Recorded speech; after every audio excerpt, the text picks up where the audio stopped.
বন্ধুরা, হর হর মহাদেব। হর হর মহাদেব। তো বিশ্বজিৎ দা আগামীকাল বিশ্বজিৎ দা বেরিয়ে যাচ্ছেন কেদারনাথের উদ্দেশ্যে।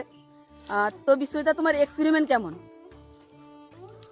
মানে সামনে বছর মানে আমি বলেছিলাম যাব বলে, তো সামনে বছর যেতে পারিনি। এবছর পুরো টার্গেট করে নিয়েছি, ভেবে নিয়েছি, একবার ভেবেছি যে যাব, মানে যাই হোক না কেন যাব। তো সেই ভেবে আমি বেরিয়ে পড়েছি। মোটামুটি আগামীকালই বেরোচ্ছি, আর সব কৃপা মহাদেবের। তো অসংখ্য অসংখ্য তোমাকে ধন্যবাদ যে এত বড় সিদ্ধান্ত, যে এত দূর তুমি যাবে আর কি।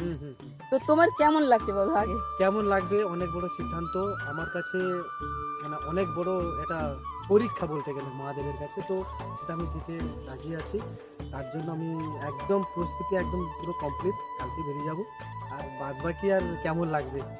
তো আমিও সুস্থ হলে যেতে পারতাম, তো আমি তো অসুস্থ, কিছু করার নেই, যেতে তো পারবো না। ঠিক আছে, চেষ্টা করো, অবশ্যই যাবে, মহাদেবের কৃপা থাকলে অবশ্যই যাবে। তো দেখা হচ্ছে নেক্সট কোনো ভিডিওতে। Good bye.